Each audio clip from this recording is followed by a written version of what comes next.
Welcome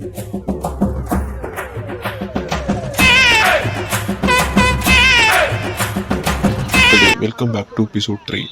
so நம்ம இப்போ இன்றைக்கி என்ன பார்க்க போகிறோன்னா, அந்தமானில் செல்லுலார் ஜெயிலில் லைட் ஷோ நடக்கும் ஈவினிங்கில். ஸோ நம்ம அதை தான் இன்றைக்கி எக்ஸ்ப்ளோர் பண்ண போகிறோம். இந்த வீடியோ ரொம்ப லாங் வீடியோ, ஸோ சூப்பராக இருக்கும். நீங்கள் ஒன் பை ஒன்னாக ஃபுல்லாக பாருங்கள், ஸ்கிப் பண்ணாமல் பாருங்கள். ரொம்ப இன்ட்ரெஸ்டிங்காக இருக்கும். நம்ம சில பேர் நேரில் போய் பார்க்க முடியாதவங்களாம் இந்த வீடியோவில் பார்த்து என்ஜாய் பண்ணிக்கோங்க. ரொம்ப நல்லாயிருக்கும், பாருங்கள். தேங்க்யூ.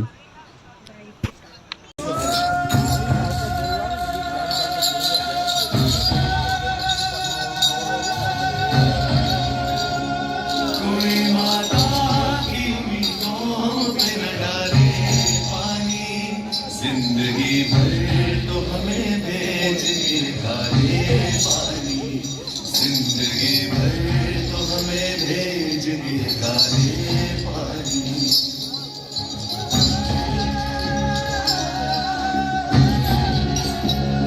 आसमां प्यार ही बाकी था गजब डालने को, लागे गुर्बत में रखा है हमें तड़पाने को। आसमां प्यार ही बाकी था गजब ढाने को, लागे गुर्बत में रखा है हमें तड़पाने को। आज इस घर में हम तैयार थे मर जाने को, जीते जी हमसे छुड़ाया है लाश आने को। जिंदगी भर तो हमें भेज गिरता रे पानी, जिंदगी भर तो हमें भेज गिरता रे पानी। कोई माता की ऊँटों पे न डाले पानी, कोई माता की ऊँटों पे न डाले पानी। जिंदगी भर तो हमें भेज गिरता रे पानी, जिंदगी भर तो हमें भेज गिरता रे पानी, जिंदगी भर तो हमें भेज गिरता रे पानी।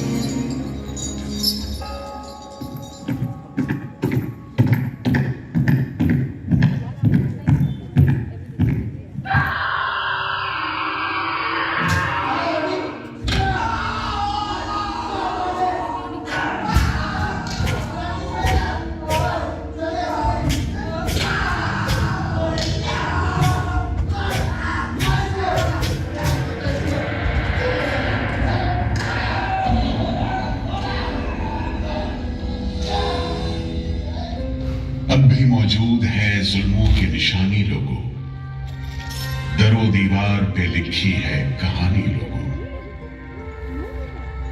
कहां से शुरू करूं ये कहानी? जुल्म सितम की ये दास्तां, आजादी के परवानों की वीरता और त्याग की गाथा। मैं जो एक रूह हूं, आत्मा हूं, उन तमाम लोगों की जिन्होंने अपने खून पसीने से, अपने बलिदान से, जान की कुर्बानियों से इस मिट्टी के जर्रे जर्रे को आजादी का तीरथ बना दिया। मैं गवाह हूं उस जुल्म का जो यहां आदम के बेटों ने आदम के बेटों पर बेरहमी से ढाए। सदियों से मैं इसी जगह मौजूद हूं। मेरे सीने में दफन है वो सारी कहानियां जिन्होंने इन हरे भरे खूबसूरत टापुओं को वो खौफनाक नाम दिया, काला पानी।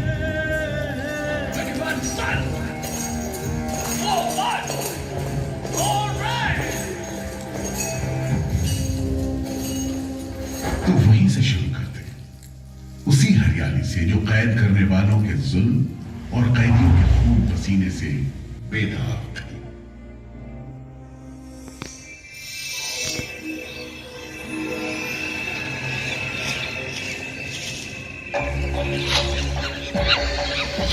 कहते हैं अंडमान द्वीप समूह का नाम रामायण के प्रतापी वानर देवता अंडमान यानी हनुमान के नाम पर रखा गया। पुराने जमाने से ये कहानी चली आती है कि जब राम ने लंका पर चढ़ाई करने की योजना बनाई थी तो पहले इन्हीं टापुओं से धावा मारने की सोची थी, लेकिन बाद में इरादा बदलकर धनुष कोटि से हमला किया। इतिहास और कुरान में अंडमान द्वीप समूह इसी सिलसिले में याद किया जाता रहा है। उधर दूसरी शताब्दी के रोमन भूगोल शास्त्री टॉलमी ने इन टापुओं को दुनिया के पहले नक्शे में जगह दी और नाम रखा एग्डेमोन, एक ग्रीक गॉड एगेमेम्नॉन के नाम पर, जो भाग्य का प्रतीक है। इन टापुओं की तरफ लोगों का आना शुरू हुआ। धर्म प्रचारक, लुटेरे, बागी, मल्ला, किस्मत आजमाने को निकले जहाजी, हर तरह के लोग यहां आते रहे। 18वीं सदी के अंत में ईस्ट इंडिया कंपनी ने इन टापुओं पर एक बस्ती कायम करने की कोशिश की और यहां लेफ्टिनेंट आर्चिबाल्ड ब्लेयर को भेजा, मगर यह कोशिश नाकाम रही और अगले 60-70 बरस तक किसी ने इन टापुओं की सुध नहीं ली।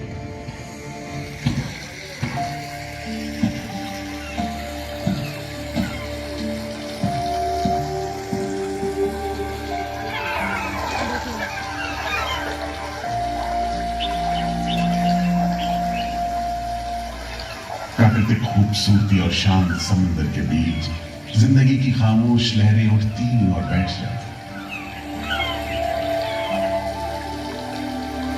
उगते सूरज के साथ पक्षी जागते हैं और डूबते सूरज के साथ इन टापुओं पर जिंदगी सुकून से सो जाती है। कि तभी भारत का पहला स्वाधीनता संग्राम यानी 1857 की आजादी की लड़ाई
जल्द ही बगावत की लपटों की तपिश शांत पड़े अंडमान द्वीप समूह पर पड़ने वाली थी।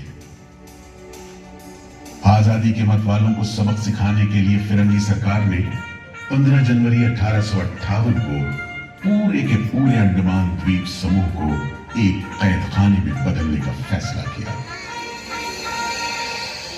His Excellency गवर्नर जनरल ने काउंसिल में यह फैसला किया है कि अंडमान आइलैंड में कैदियों की एक बस्ती बनाई जाए।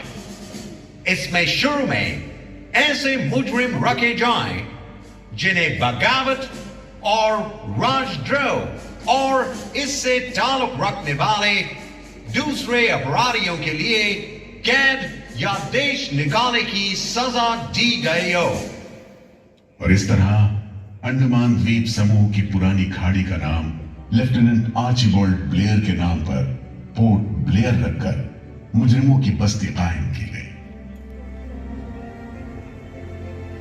सन 57 के वीरों के नक्शे कदम पर कुछ ही साल बाद अंडमान की धरती पर पैर रखे वहाबी आंदोलन के राजनीतिक बंदियों ने 1860 से 1872 के बीच बहुत से वहाबी आंदोलनकारी अंडमान भेजे गए।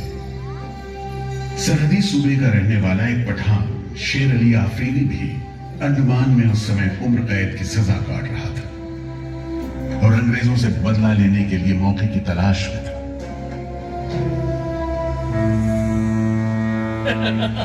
क्यों है शेर अली, तुम इस भीड़ भाड़ में कैसे?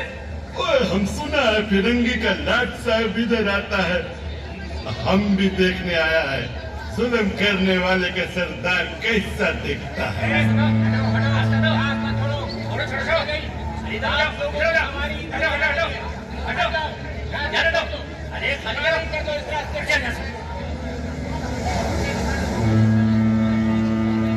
अरे देखो देखो, आ गए लाट साहब, अंग्रेज बहादुर आ गए।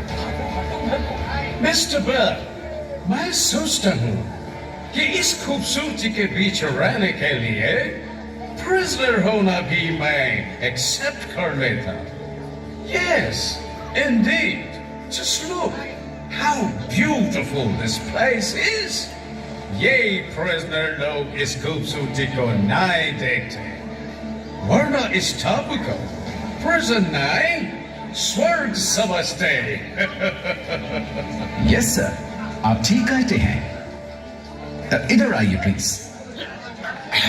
हम तुमको खत्म करने का फिरंगी जालिम कैदियों के साथ जो हैवानी सलूक करता है हम बर्दाश्त नहीं करेगा। पकड़ो इसको। शेर अली है, सजा याफ्ता कैदी, सजा में रियायत पाकर नाई की दुकान चलाता है। जैसा कि होना था, शेर अली को फांसी हो गई।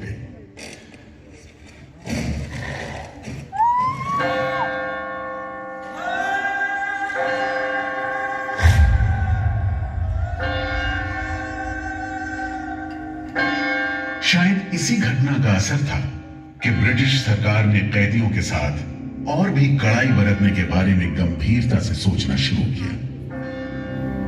नतीजे के तौर पर सन 1896 में पोर्ट ब्लेयर की खौफनाक सेलुलर जेल का काम चीफ कमिश्नर केविन और इंजीनियर मैक्विन की निगरानी में शुरू हुआ। यूरेनस मैक्विन, आपकी जांच पूरी हो गई? यस सर, हमने पूरा टापू का मुआयना कर लिया है। तो आपके हिसाब से जेल कहाँ बनेगी? मेरा राय भी जेल इसी जगह बने तो अच्छा रहेगा सर। इस पहाड़ी पर? यस सर, हम इस पहाड़ी को ईस्ट का तरफ ऊपर से काट कर समुद्र से 60 फीट की ऊंचाई पर मैदान बना देगा। इससे दो फायदा होगा, जेल के लिए जगह निकलेगा और पहाड़ी काटने से जो मिट्टी निकलेगा उससे हम नीचे का दलदल को भरकर ऑफिसर्स के लिए टेनिस एंड क्रिकेट खेलने का मैदान, इवन जिमखाना क्लब भी बना सकता सर। तय हुआ कि 5 लाख रुपए की लागत से पोर्ट ब्लेयर की इस पहाड़ी पर जेल बनेगा। फौरन कारीगरों के अलावा 600 कैदियों को काम पर लगा दिया गया। इस जेल में एक वक्त में 700 कैदियों को बंद रखा जा सकता है। योजना के अनुसार जेल के बीचों बीच एक मीनार बनाई जानी थी, जिसकी 7 दिशाओं में 7 खंड किसी सितारे की भुजाओं की तरह निकले होंगे। हर खंड में 3 मंजिलें बनाई जानी थी और 7 खंड में कुल मिलाकर 698 कोठरियों का निर्माण होना था। ईंटों की ढुलाई के लिए ट्रेन की 5 मील लंबी पटरी बिछाई गई। इमारत बनाने के लिए ढेर सारे सामान बर्मा से मंगवाए गए। जेल को बनाने में कोई 3 करोड़ ईंटें इस्तेमाल की गई। इंसानी खून पसीने की तो कोई गिनती ही नहीं।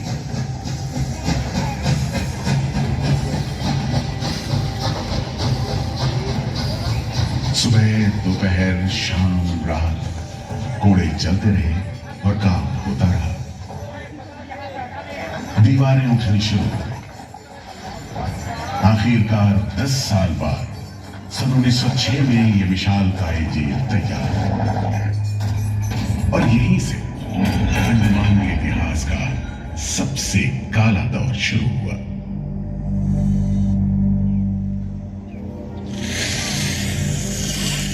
हाँ, सच कहते हो। आज भी उस दौर को याद चुरी सी हो जाती है। मैं पुराना पीपल का पेड़ जेल खाना बनने के इस लंबे अरसे में हर रोज अपनी जान की खैर मनाता रहा, क्योंकि इस पहाड़ी पर उगे हुए घने जंगल साफ करने के दौरान बहुत से लोग थे जिनका ख्याल था कि मुझे भी और पेड़ों की तरह काट गिराया जाना चाहिए, लेकिन मैं बच निकला। मेरी किस्मत में शायद खड़ा रहकर इस जेल में होने वाली यातनाएं देखना लिखा था। हर एक कैदी जेल के फाटक के भीतर आकर मेरी डालियों के नीचे से ही निकला है।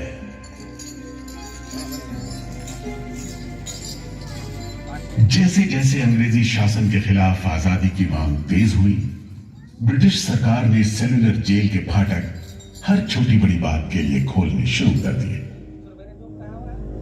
किसी ने पर्चा निकाला तो अंडमान जेल, किसी ने लेख लिखा तो अंडमान जेल।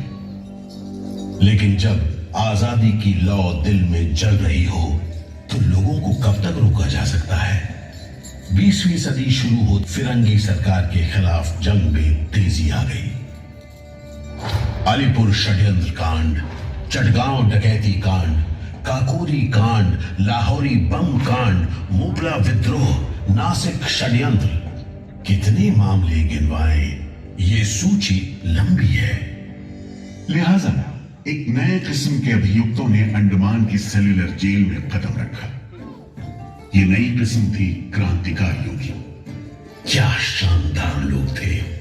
मस्ती में झूमते, गीत गाते जेल में कदम रख रहे थे, मानो जेल नहीं मंदिर जा रहे हो। आजादी के ये परवाने देश के कोने कोने से आए थे। सरफरोशी की तमन्ना अब हमारे दिल में है, देखना है जोर कितना बाजुए कातिल में है। वक्त आने दे, बता देंगे तुझे आसमां, हम अभी से क्या बताएं, क्या हमारे दिल में है। सोहन सिंह भकना हाजिर। मोतीलाल वर्मा हाजिर। पंडित परमानंद शास्त्री हाजिर है। बटुकेश्वर दत्त हाजिर। सचिंद्र नाथ सान्याल हाजिर। उल्लासकर दत्त हाजिर। पृथ्वी सिंह आजाद, पृथ्वी सिंह आजाद हाजिर। हर आदमी के दिल में स्वाधीनता की लौ जल रही थी। इस जोत को बुझाने का काम ब्रिटिश सरकार ने जिस अफसर को सौंपा वो था सेल्युलर जेल का जेलर डेविड बेरी। जमादार। जी हुजूर। नया कैदी लोग आया? जी सरकार, सभी लाइन से खड़े हैं। ठीक है, सुनो, इनसे कि इस जगह पर हम शेर को पालतू बनाता है। तुम जेल का दीवार देखता है, जानता है इसको इतना नीचे क्यों बनाया? इधर से कोई भागने को नहीं सकता। यह सब तरफ 1000 माइल्स तक पानी है और ऊपर खुदा है। और तुम हमको देखता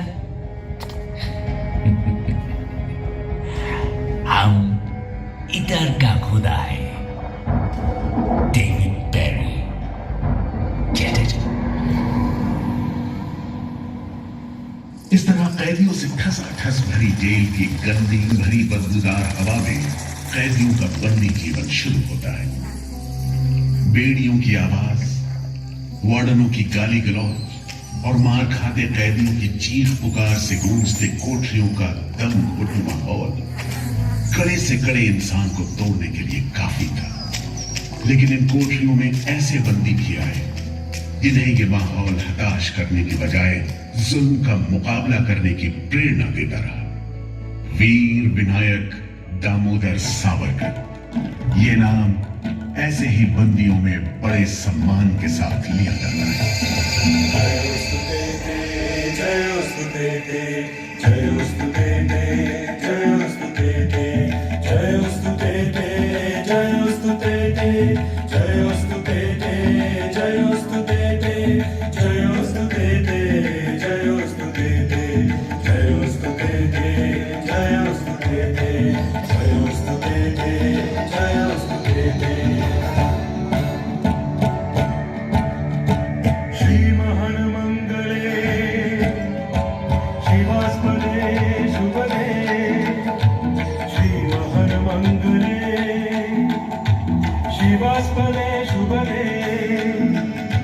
स्वतंत्रते भगवती यशोदां वन्दे। जयोस्तु ते, जयोस्तु ते, जयोस्तु ते, जयोस्तु ते।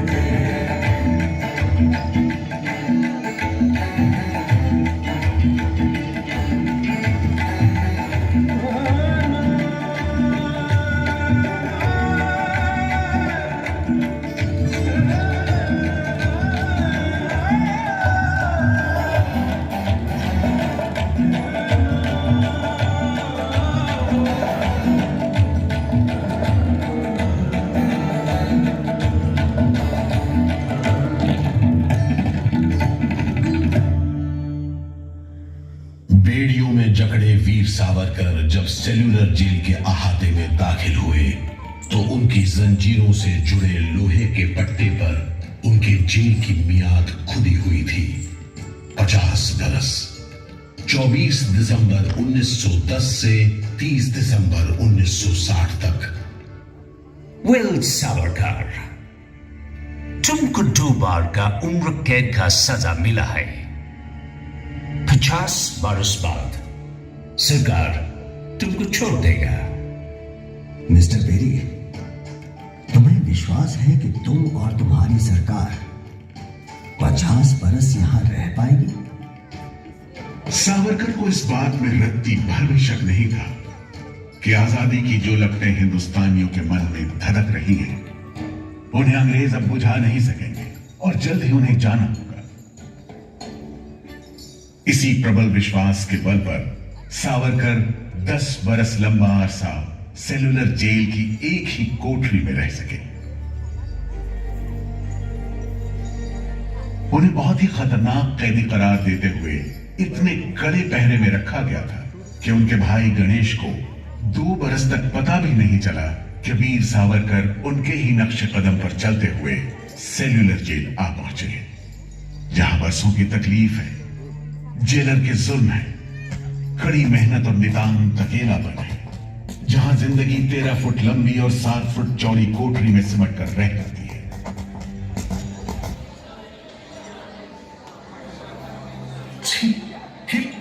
ये कैसा रत्ती खाना है? चावल में कंकड़ है, सब्जी में रेत है और दाल में कीड़े। खाना क्या है? घास फूस है। बर्तन में देखो कैसे टूटे फूटे, जंग से लाल और तेल से जुड़े हुए। सबसे ज्यादा कमी तो पानी की है। आज सुबह जब मैंने पानी मांगा, जमादार बोला दिन में 2 बार मिलेगा बस। अरे पीने लायक होता तो बात कहाँ है? इतनी बास मारता है कि नाक बंद करके पीना पड़ता है। इस खाने को कैसे खा सकते हैं?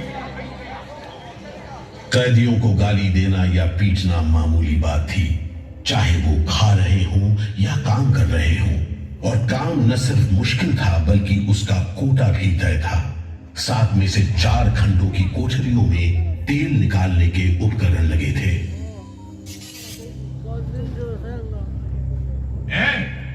इंदु भूषण, सुधीर, हेमचंद्र, तुम लोग इधर चलो, नारियल के बोरे उठाओ। हर बोरे में है 25 सेब नारियल। इन्हें पहुंचाओ तीसरी मंजिल पर। शाम तक हर आदमी को 30 पाउंड तेल निकालना है, समझे? हम इतना तेल कैसे निकालेंगे? वो मशीनें तो हाथ से चलानी पड़ती है। जबान मत लड़ाओ बदमाश। जो हाथ बम पिस्तौल चलाते हैं वो मशीन नहीं चला सकते। चलो जल्दी करो, भाग कर जाओ और काम करो।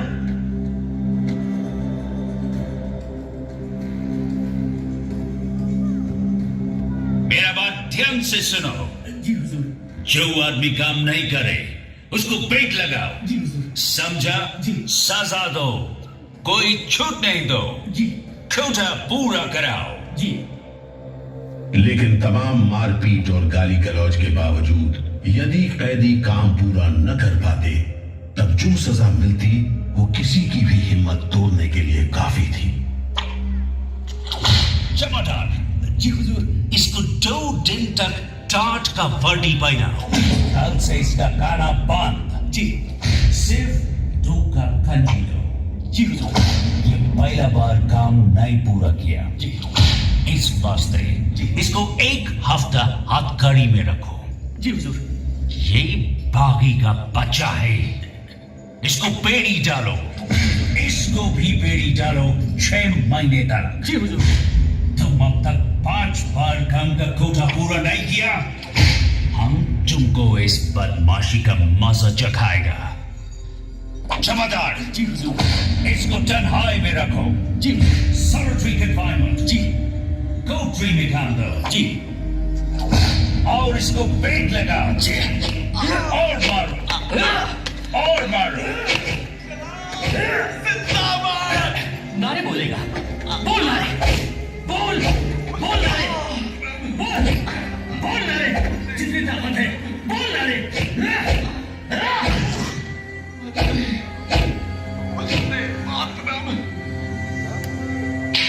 उल्हासकर दत्त ने इस सारी तकलीफ की दिल को छू देने वाली तस्वीर खींची है। हमारे गांव में तेल के लिए कोलू में बैल जोते जाते हैं,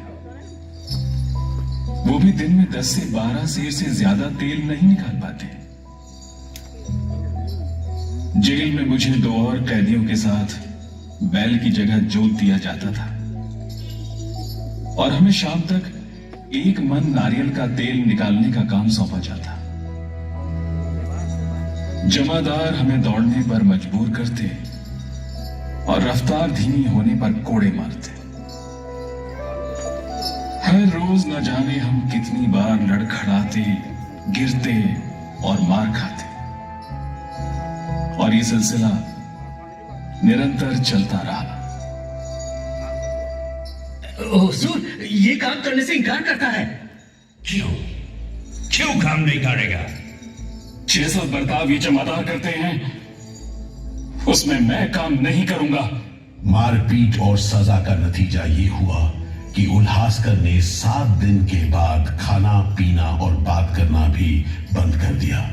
वार्डनों का ख्याल था कि उल्हासकर पागल होते जा रहे हैं, लेकिन जेलर बेरी ने इसे नाटक बताते हुए उल्हासकर को बिजली के झटके लगाने का हुक्म दिया, जिसके बाद उल्हासकर 3 दिन और 3 रात बेहोश रहे।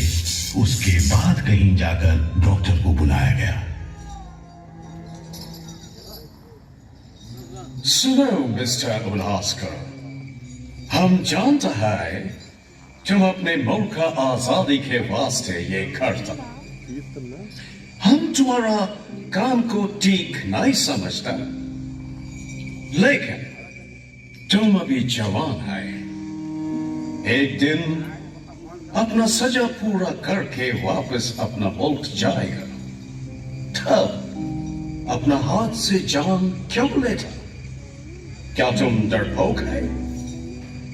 हम अपना सीनियर ऑफिसर का हुक्म नहीं बदल सकता। लेकिन तुम चाहेगा तो हम तुमको मेंटल हॉस्पिटल में भर्ती करा देगा। ठीक है, इन जानवरों के बीच रहने से पागलों के बीच रहना बेहतर होगा। उल्हासकर की सारी तकलीफ का जेलर डेविड बेरी पर कोई असर नहीं हुआ। उल्हासकर के जाने के बाद बेरी ने वीर सावरकर को चिढ़ाते हुए पूछा, क्यों सावरकर, तुम भी पागलपन का बहाना करेगा क्या? तुम्हारे बाद मिस्टर बेरी। अच्छा। हाँ, जिस तरह के अत्याचार तुम कर रहे हो उनसे कोई भी आदमी पागल हो सकता है। रहने दो ये सब बात सावरकर, तुम अच्छी तरह जानता है उल्लासकर बहाना काटा है। मिस्टर बेरी, अगर तुम सोचते हो बहाना कर रहा था तब तुम पहले ही पागल हो चुके हो। ये सब अत्याचार बंद करो, वरना हमारे पास स्ट्राइक के अलावा कोई रास्ता नहीं बचेगा। छूट नहीं, रियायत नहीं, छूट नहीं, रियायत नहीं। हमारी मांगे पूरी करो, पूरी करो। जिंदाबाद, बंदियों को छोड़ दो, बंदियों को छोड़ दो। और इस तरह कैदियों ने अपना आखिरी हथियार इस्तेमाल करना शुरू किया। हड़तालों का एक लंबा सिलसिला चल पड़ा, मगर ऐसे मामलों से जेलर बेरी और उसके अमले के रवैये में कोई खास फर्क नहीं पड़ा। कुल मिलाकर सेलुलर जेल के कैदी तकलीफ और बदसलूकी के बीच अपने दिन गुजारते रहे।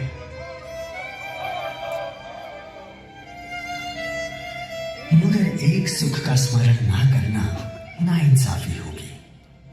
वो सुख था बुलबुलों की चहक, उनका मधुर स्वर, कल कल करते नारियल के टुकड़ों पर टूट पड़ते। गंभीर विचारों से मुक्ति पाने के लिए मैं मन को बलपूर्वक इन बुलबुलों की चहक में लगाए रखता। मैं अपनी भाषा उन्हें सिखाने में असमर्थ था।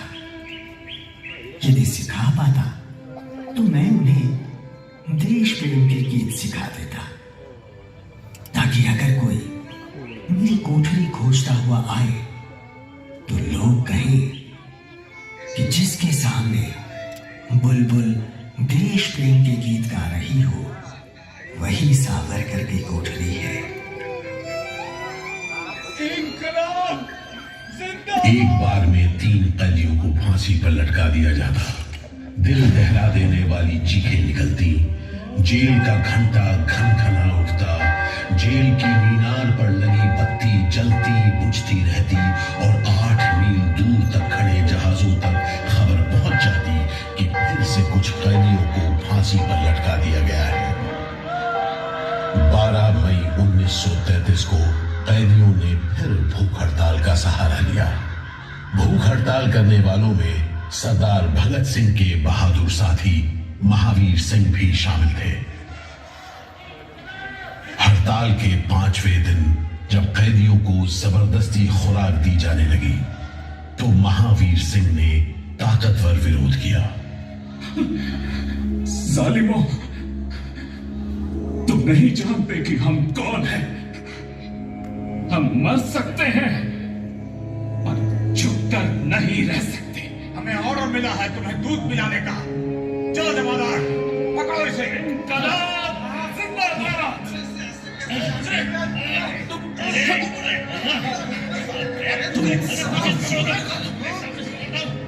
हम जबरदस्ती नहीं सहेंगे।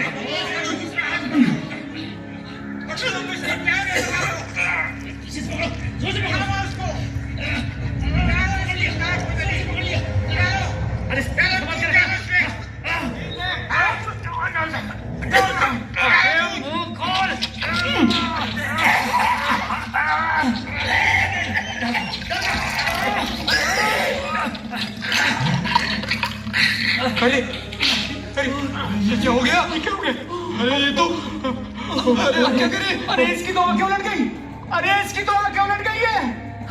अब क्या करें? लगता है दूध इसके फेफड़ों में चला गया है साहब। क्या हो? नली निकालो, जल्दी करो, जल्दी। जी।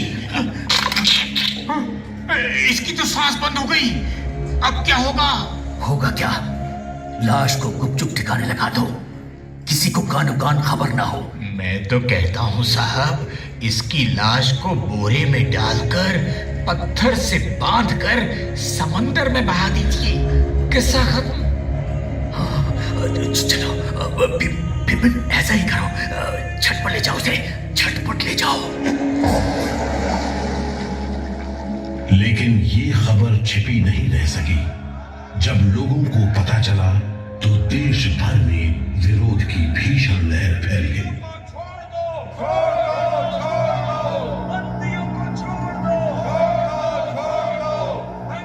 और फिर 45 दिन बाद 26 जून 1933 को जेल अधिकारियों ने हथियार डाल दिए। लेकिन देश अभी भी गुलामी की जंजीरों में जकड़ा हुआ था। इन्हीं हालात में सन 1937 के संवैधानिक सुधार लागू किए गए और कांग्रेस ने अनेक प्रांतों में मंत्रिमंडल कायम किए। स्वाधीनता की तरफ बढ़ते कदमों में तेजी लाने के लिए अंडमान के सेलुलर जेल के बंदियों ने भी आवाज बुलंद की।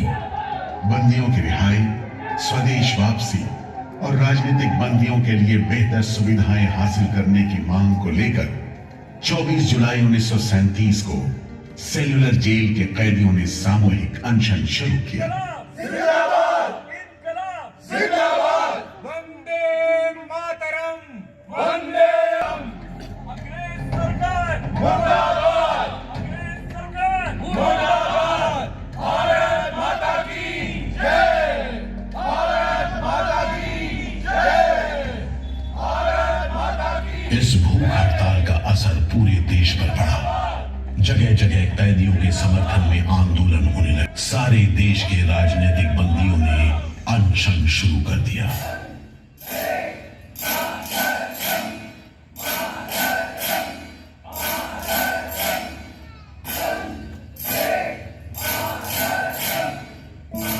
गुरुदेव रविंद्रनाथ ठाकुर और कांग्रेस की कार्यकारिणी की तरफ से जवाहरलाल नेहरू ने कैदियों से भूख हड़ताल समाप्त करने की अपील की और 28 अगस्त 1937 को गांधी जी ने सेलुलर जेल के बंदियों को तार से संदेश भेजा। मैं गुरुदेव रविंद्रनाथ टैगोर और वर्किंग कमेटी की राय में अपनी अपील भी जोड़ना चाहता हूं। आप सब हड़ताल वापस ले लें और हम पर भरोसा रखें। हम आपको राहत दिलाने के लिए पूरी कोशिश कर रहे हैं।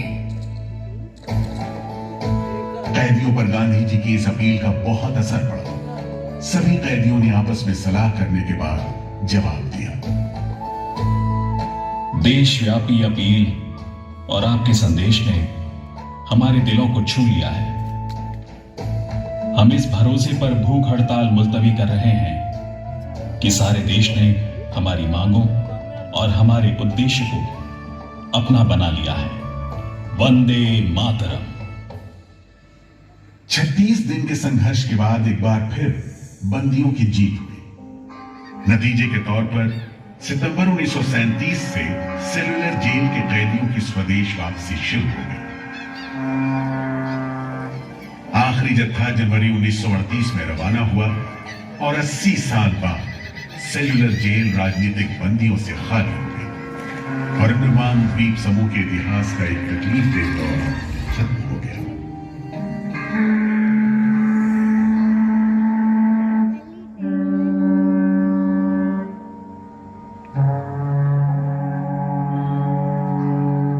मगर एक और जालिम दौर शुरू होने वाला था।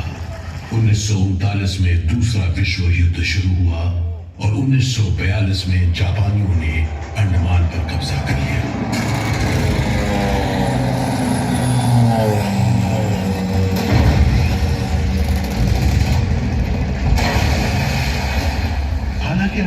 जापानियों का कब्जा सिर्फ 3 साल रहा, लेकिन इस अरसे में भी उन्होंने काफी जुल्म किया। हर आदमी उनकी नजर में अंग्रेजों का जासूस था। हर रोज खेतों से, दूर दराज के गांव देहात से दसियों लोग पकड़े जाते और मौत के घाट उतार दिए जाते। बहुत से लोग तो खाने की कमी के कारण जहाज पर लाद कर दूर समंदर में फेंक दिए।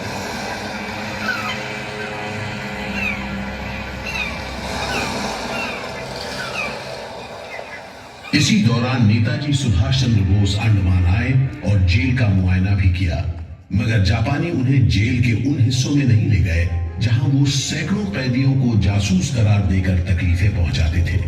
अपनी छोटी सी अंडमान यात्रा के दौरान नेताजी ने तिरंगा भी फहराया।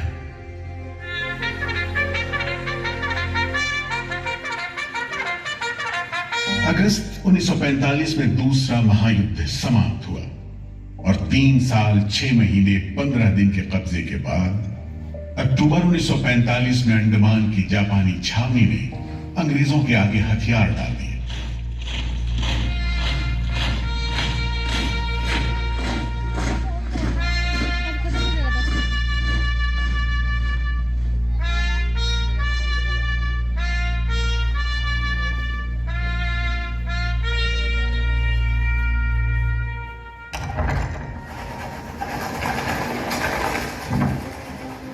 सेलुलर जेल के फाटक एक बार फिर खुले और कैदियों को रिहा कर दिया गया। इसके बाद 2 साल के अंदर अंदर भारत में ब्रिटिश सरकार का शासन खत्म हो गया।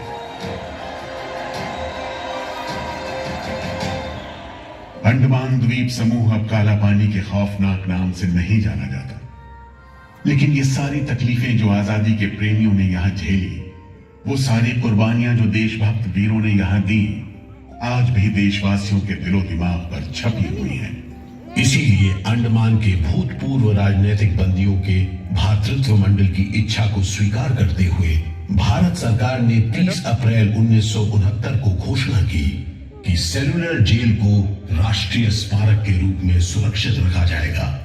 भारत की आजादी के दीवानों ने जो अमानवीय यातनाएं इस कारागार में सही, ताकि भारतवर्ष आजादी की उन मुक्त हवाओं में सांस ले सके, उन बलिदानों को आने वाली पीढ़ियां भूल नहीं पाएंगी।